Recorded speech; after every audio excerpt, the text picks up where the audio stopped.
You don't have the right to block access to that stream.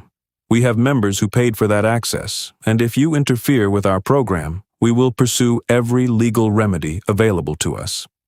She said it the way people say things they have rehearsed, standing at the edge of my gravel drive with a lanyard around her neck and a tablet tucked under one arm, her vehicle parked at an angle that suggested she had arrived in a hurry and expected to leave the same way.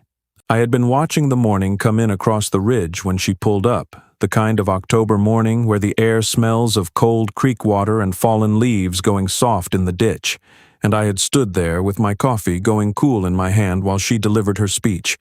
She had no idea. That was the thing she could not have known, standing on my gravel in the shadow of my tree line, looking past me toward the stream she had just told me she intended to keep using.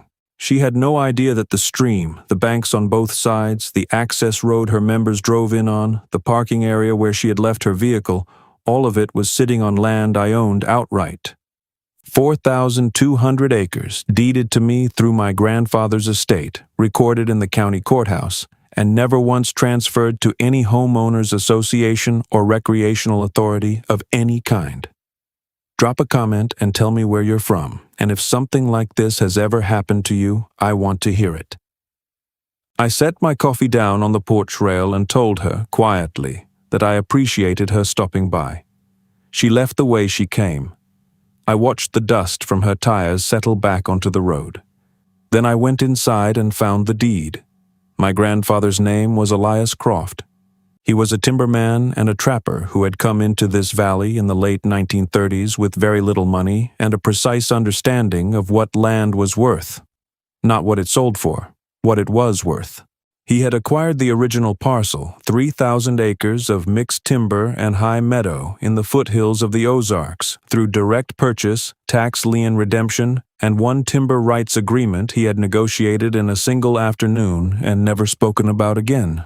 By the time my father was born on that land, in the farmhouse that still stands at the top of the South Ridge, Elias had added another 800 acres to the east, including the creek corridor that would eventually become the center of all of this. The creek was called Croft Run on the oldest plat maps, though by the time I was a boy, everyone in the county simply called it the Run. It came down out of the limestone shelf above the east meadow, cold and clear and fast enough in spring to knock a child off his feet, and it ran for nearly 2 miles through the lower timber before it widened into the flat water stretch where the brown trout held. My grandfather had fished it every morning he was physically able to. My father had fished it after him.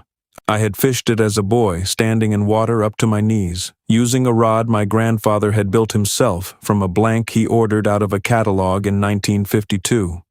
That rod still hung on the wall of the farmhouse when I inherited the property. I had not moved it. The inheritance came to me when my father passed, 11 years ago.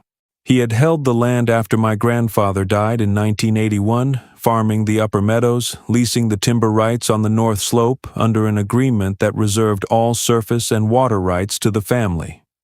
When the estate settled, I received the deed to 4,200 acres, including the stream corridor, the farmhouse, the outbuildings, and every access road on the property. The deed had been recorded continuously since 1941. There was no gap in the chain of title, no disputed boundary, no unresolved lien. It was, as my attorney would later describe it, one of the cleanest rural deeds she had reviewed in 20 years of practice. I was not a farmer. I had spent most of my working life as a civil engineer, and I had approached the inheritance the way I approached most things, methodically, with a folder for every document and a habit of reading the fine print before signing anything. I had walked the boundary lines with a GPS unit the first summer I owned the property, cross-referencing my survey against the county plat maps, noting every corner marker and fence line. I had hired a licensed surveyor to produce an updated boundary survey, which I kept in a flat file in the farmhouse office, alongside the original deed, the estate documents, and the title insurance policy. I knew exactly what I owned. I knew where the property lines ran relative to the stream, and I knew, because I had checked, that the stream corridor was entirely within my boundaries on both banks for its full length. What I did not know when I inherited the land was that a homeowners association called Ridgeline Preserve had been incorporated some 4 years earlier in the development that had grown up along the county road to the west. Ridgeline Preserve was a planned residential community of about 240 homes built on land that had once been a portion of the old Harmon Farm, which sat adjacent to my western boundary. What made it relevant to me was a single line in the Ridgeline Preserve marketing materials, which I did not see until much later, describing the community as offering exclusive access to premier trout fishing on a private stream. The stream they were describing was Croft Run, my stream, on my land. In the first years after the inheritance, I visited the property several times a year, staying in the farmhouse for a week at a stretch, walking the land, maintaining the fences, fishing the run in the early mornings the way my grandfather had done. I noticed, on a few occasions, vehicles parked along the county road near the old gate at the western access point, a gate I kept locked, though the lock had been cut at some point and replaced with one I did not recognize.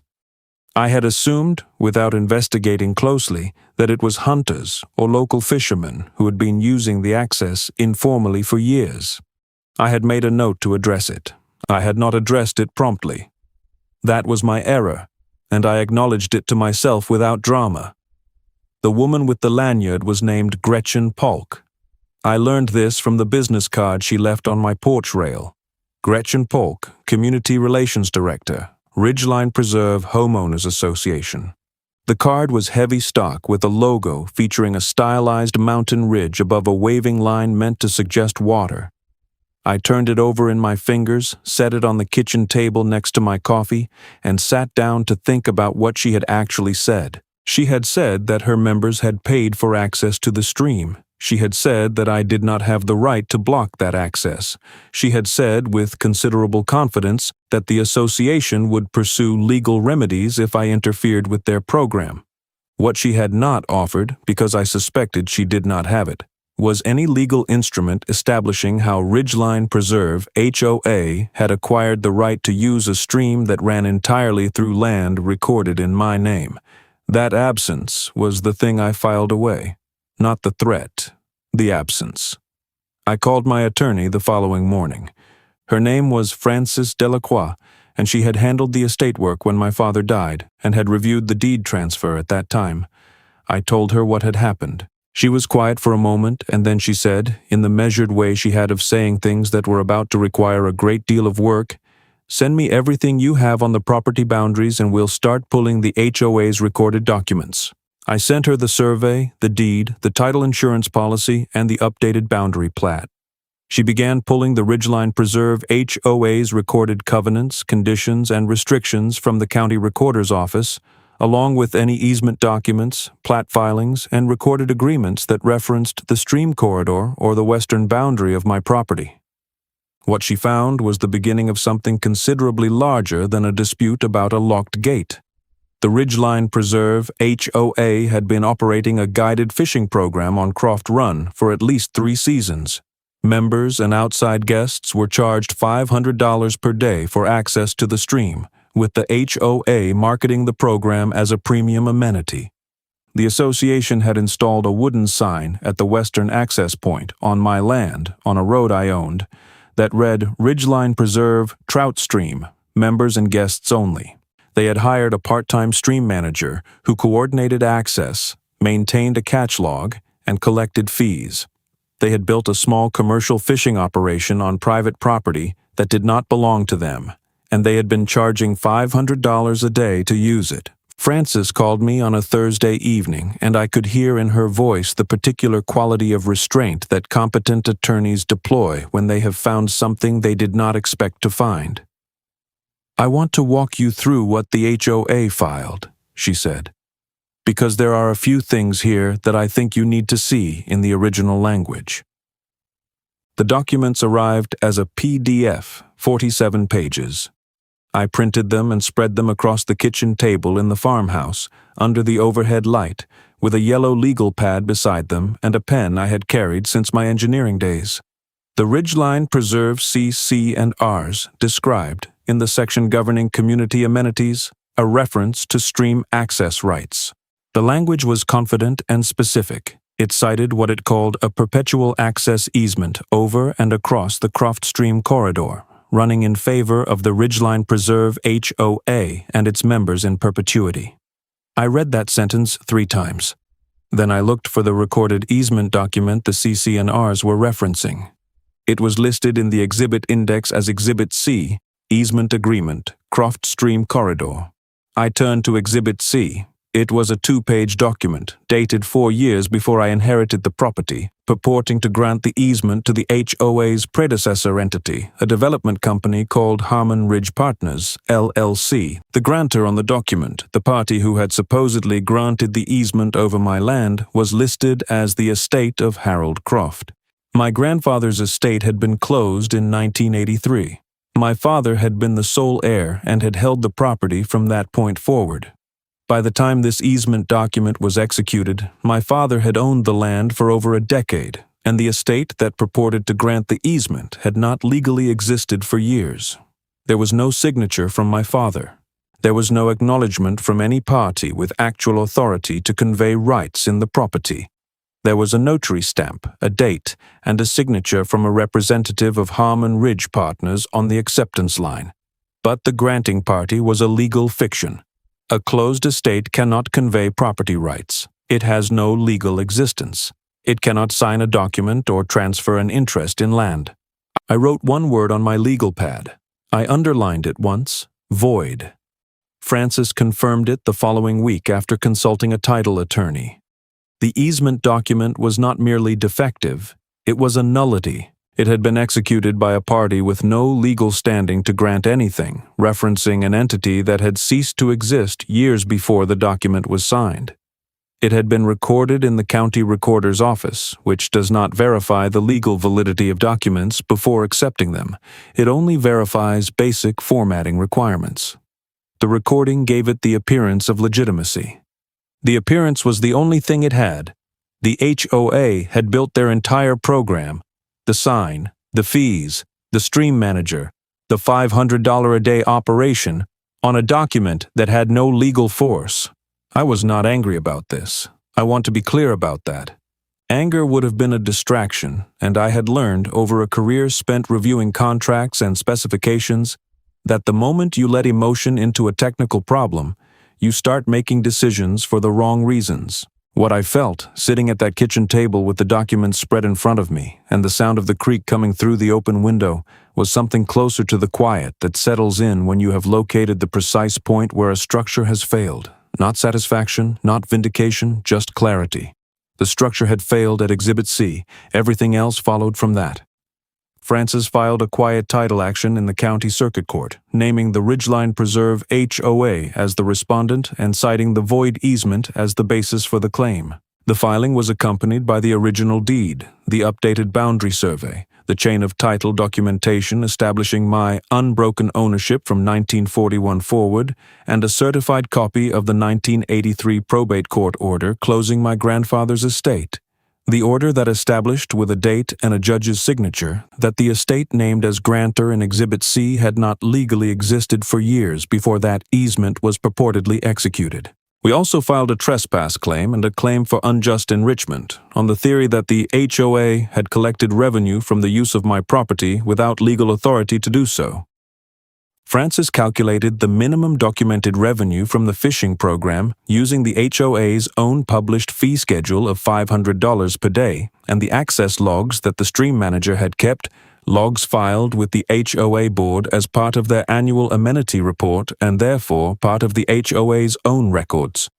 The HOA's records showed 914 paid fishing days across 3 seasons. The arithmetic was not complicated. I sat with that number for a long time, long enough that the overhead light in the farmhouse kitchen had grown warm against the cooling October air, and I could hear the run moving over the limestone shelf in the dark below the east meadow. The same sound it had made every night of my grandfather's life, and every night of my father's life, and every night I had slept in this house since the land came to me. The stream did not know what had been done with it. It kept moving the way it always had. Indifferent to the sign someone had planted at the western gate, indifferent to the catch logs and the fee schedules and the $500 days.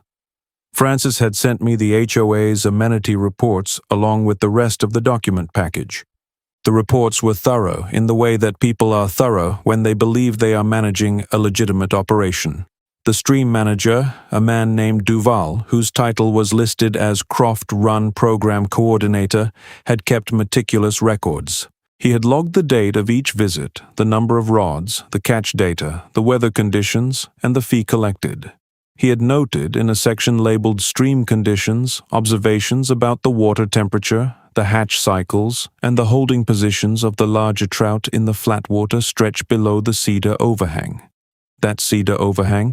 My grandfather had planted those cedars in the 1950s as a windbreak along the east bank, and they had grown into the kind of deep canopied shade that trout prefer in the afternoon heat of July and August. I had trimmed the lower branches myself, one autumn, with a handsaw so that a person standing on the bank could cast without fouling the line. Duval's notes described the shade and the holding water beneath it with the appreciation of someone who understood trout, and I did not fault him for that. He had been hired to manage a resource. He had simply not known, or had not asked, whether the resource belonged to the organization that had hired him. The quiet title action was filed on a Wednesday morning. Francis had prepared the complaint with precision I had come to expect from her.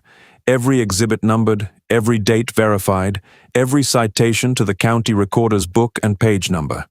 The complaint ran to 31 pages, not counting exhibits, and it laid out the chain of title from my grandfather's original acquisition in 1939 through the probate proceedings of 1981 and 1983, through my father's unbroken ownership, and finally through the estate transfer that had conveyed the property to me 11 years ago. It was, as a document, a kind of biography of the land, and at its center, like a flaw in an otherwise sound piece of timber, was Exhibit C, the purported easement, executed by a party that had not legally existed, referencing an estate that a probate court had closed and discharged years before the ink was dry. The HOA's attorney entered an appearance within 10 days of service.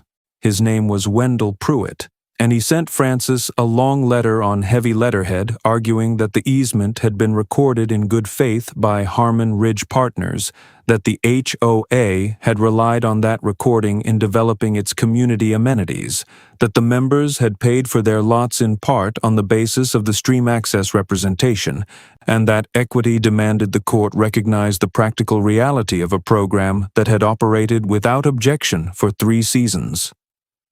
Francis read me the relevant passages over the phone. When she finished, I asked her what she thought of the equitable reliance argument. She was quiet in the particular way she had of choosing her words carefully. "It's the argument you make," she said, "when you don't have a legal argument."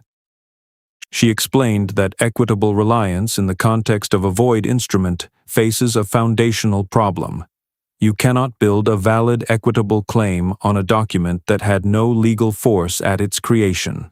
The HOA's members may have been told they had stream access. The HOA's board may have believed they had stream access.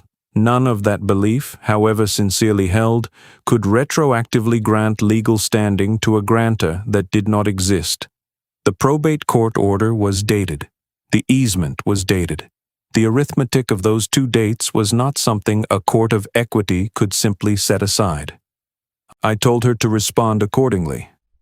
There was a neighbor of mine, a man named Olin Garrett, who had farmed the land to the north of my property for 40 years and had known my father and, in his younger years, my grandfather. Olin was in his late 70s by the time all of this unfolded, and he had the quality of stillness that comes to people who have spent their lives paying attention to things that move slowly: soil, seasons, water tables. He had called me, some weeks after the filing became a matter of public record, to tell me something he thought I should know. He had seen the Ridgeline Preserve operation from the beginning. He had watched the sign go up at the western gate, watched the vehicles come in on weekend mornings, the men in waders carrying expensive rods. He had assumed that some arrangement had been made, but he had noticed, one spring morning, 2 seasons back, that the stream manager had been moving rocks in the creek bed near the lower flat water stretch, repositioning them to improve the holding water for the trout. He had watched from the ridge with a pair of field glasses and had thought at the time that it was an unusual thing to do on land you were merely using under an easement.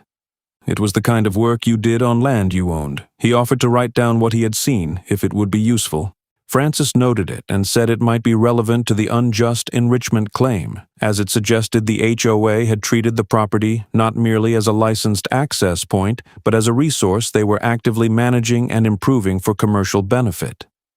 The HOA filed a motion to dismiss the quiet title action on the grounds that the easement, whatever its defects, had been recorded and relied upon, and that the proper remedy was reformation rather than nullification.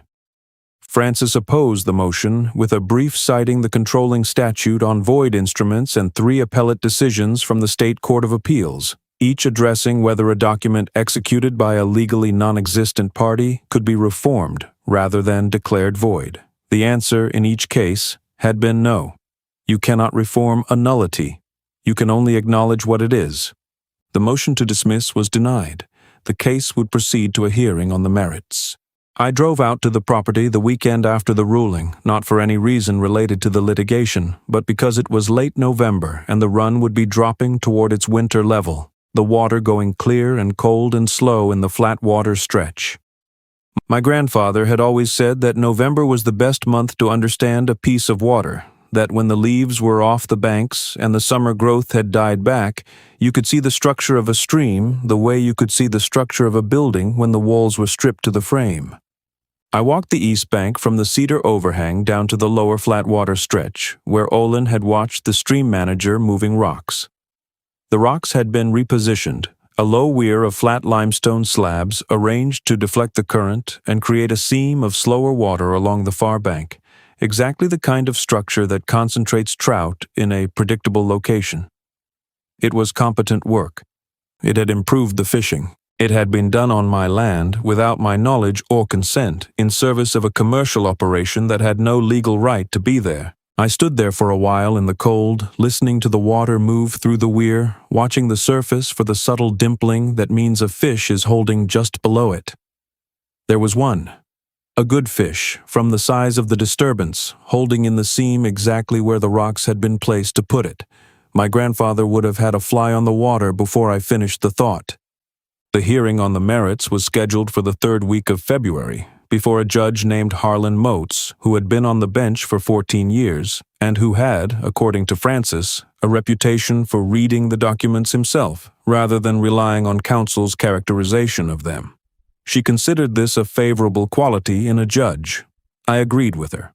The week before the hearing, Wendell Pruitt filed a supplemental brief arguing that even if the easement were found to be void, the HOA's members had a legitimate expectation of continued access under the doctrine of promissory estoppel, based on representations made by the developer at the time of sale. It was a creative argument. What it did not address was where the developer's authority came from, given that the easement underlying those representations had been executed by a party with no legal standing to grant it. The assumption was the argument, and the assumption had no foundation.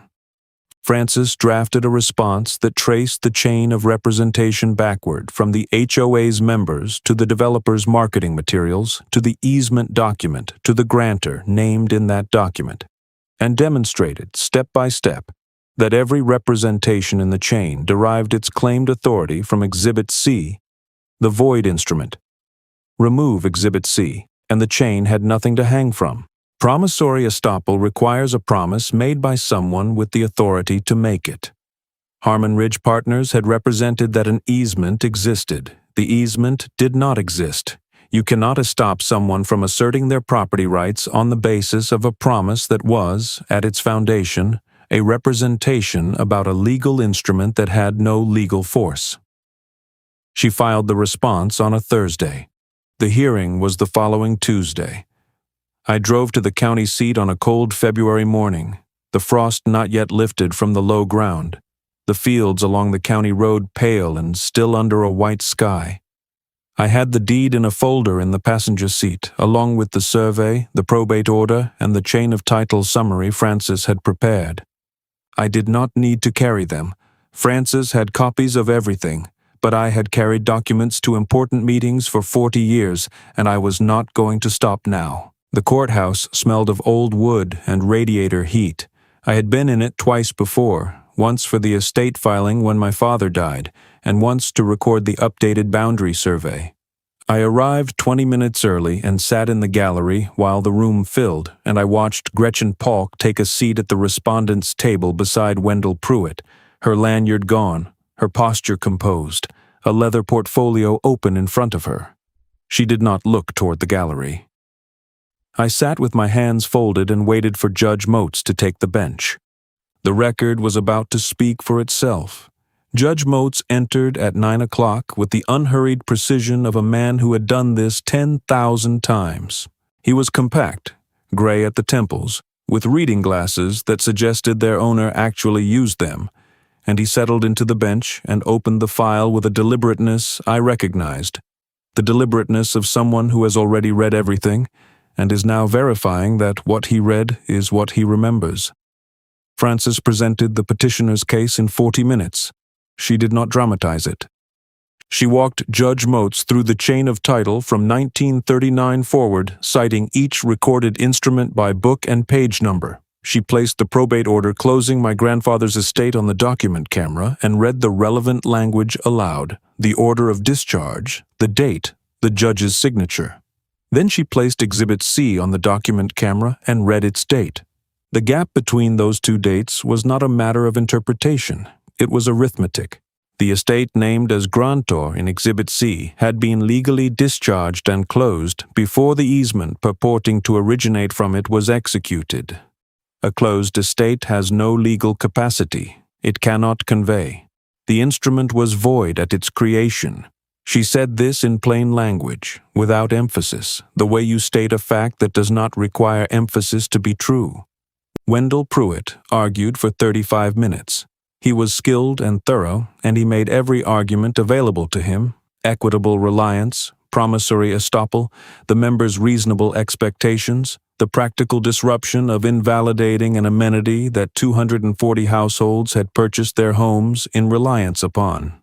He was persuasive in the way that a well-constructed argument is persuasive when you are not looking at the documents. Judge Moats looked at the documents.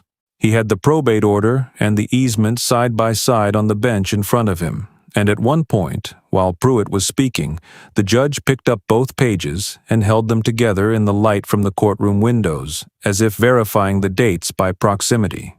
He set them down and made a note.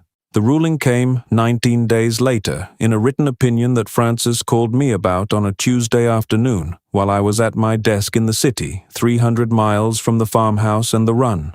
She read me the operative language. Judge Moats had found that the easement document, designated as Exhibit C in the Ridgeline Preserve CC and Rs, was void ab initio, void from its inception, on the grounds that the named grantor, the estate of Harold Elias Croft, had been legally discharged by order of the county probate court and possessed no legal capacity to convey any interest in real property at the time the instrument was executed. The recording of the instrument in the county recorder's office did not cure the defect, as recording confers notice of an instrument's existence but does not validate an instrument that was void at its creation. The quiet title action was granted. The easement was declared of no legal force or effect. The cloud on the title was removed, void ab initio, from the beginning, from before it was ever signed. Frances paused after she finished reading, and I heard the particular quality of her silence that I had come to recognize. The silence of a lawyer who has obtained the result she argued for and is allowing the client a moment to absorb it before moving to what comes next. What came next was the companion matter, the trespass claim and the unjust enrichment claim, which would proceed to a separate hearing on damages. I told her I understood. I asked her to continue. The damages hearing was set for late April. In the intervening weeks, the HOA's board retained new counsel. Pruitt had withdrawn after the quiet title ruling, and the new attorney, a woman named Cates, filed a motion seeking to limit the damages period to a single season on the grounds that the HOA had acted in good faith reliance on the recorded easement. Frances opposed it. The court denied it. The damages period would encompass the full 3 seasons of documented operation. 914 paid fishing days, at $500 each. The stream manager, Duval, gave a deposition in March. He was a quiet man, clearly uncomfortable, and he answered every question Francis put to him with the straightforward brevity of someone who had kept careful records because he believed in keeping careful records and had not considered that careful records could become exhibits. He confirmed the fee structure. He confirmed the access logs. He confirmed that the HOA board had represented to him, when he was hired, that the stream access was secured by a recorded easement. He had not asked to see the easement. He had no reason to doubt that it existed. He had simply done his job, and he had done it well. And none of what had followed was a consequence of anything he had done. I did not fault Duval. The damages hearing proceeded in late April, on a morning when the dogwood along the county road was in full bloom and the air smelled of turned earth and the particular sweetness that comes to the Ozark foothills in the 3rd week of spring.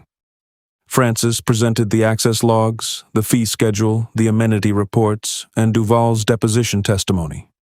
She walked the court through the arithmetic.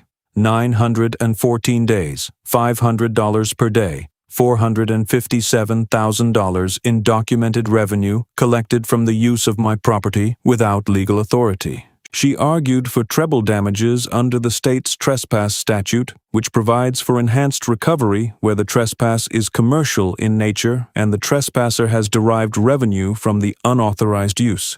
The court took the matter under advisement and issued its ruling 6 weeks later. The unjust enrichment claim was sustained in full. The documented revenue figure of $457,000 was established as the base measure of the HOA's unjust gain. The court declined to apply treble damages, finding that the HOA had relied on a recorded instrument in good faith, however defective that instrument proved to be. What the court did award, in addition to the base restitution, was the full measure of my attorney's fees and litigation costs, on the grounds that the HOA had continued to assert the validity of a void instrument after being placed on notice of its defects, and that the continuation of the litigation beyond that point had been unreasonable. The total judgment was filed with the county clerk on a Thursday in early June.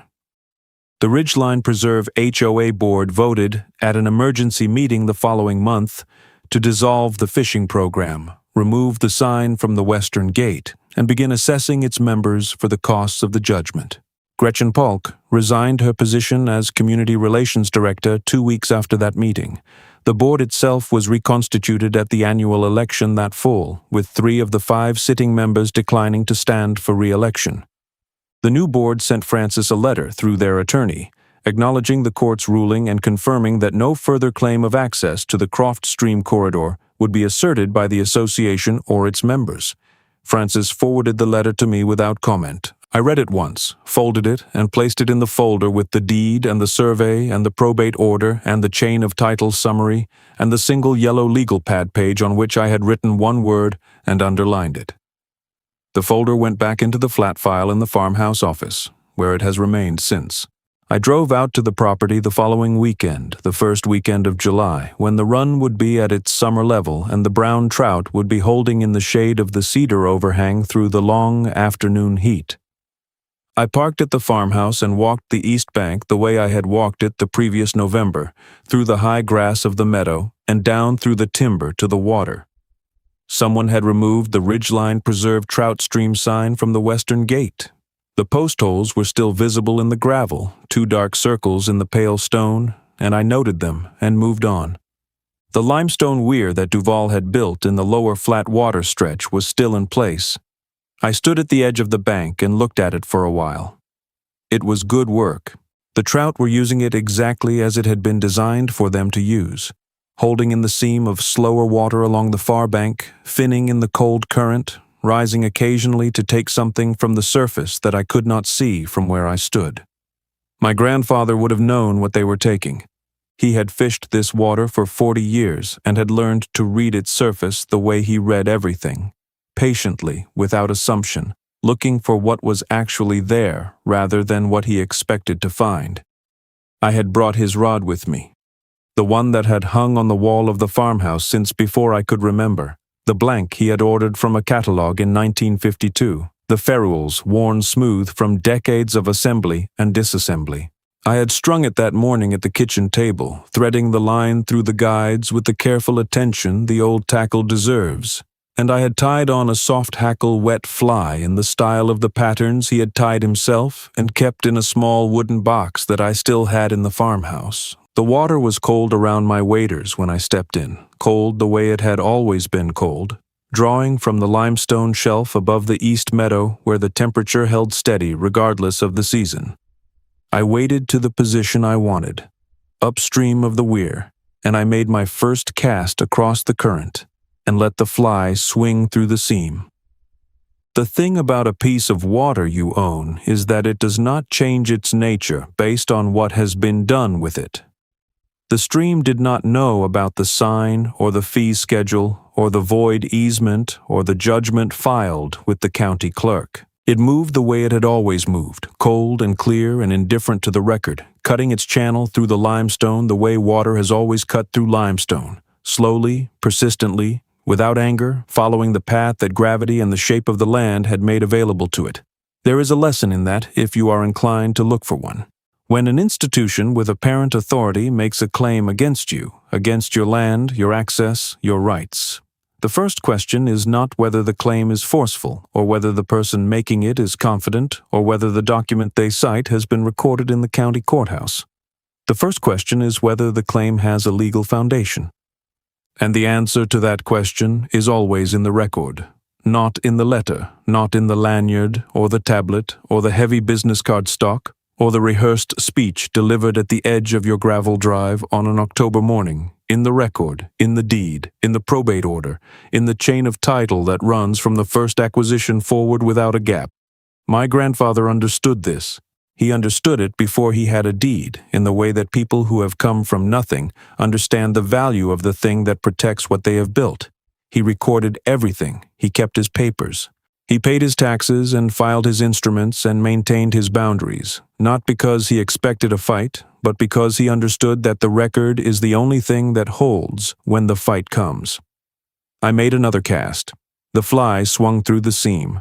The cedar shade lay across the far bank, the way it had always lain, deep and still in the July afternoon, and somewhere beneath it a fish was holding in water that had belonged to my family for 80 years. The line went tight. If you have a land story of your own, a boundary dispute, an HOA overreach, a deed question that took longer than it should have to resolve, leave it in the comments. I read every one of them. And if you want to be here for the next case, which involves a different kind of deed and a different kind of claim, but the same principle at its center, subscribing is the simplest way to make sure you don't miss it.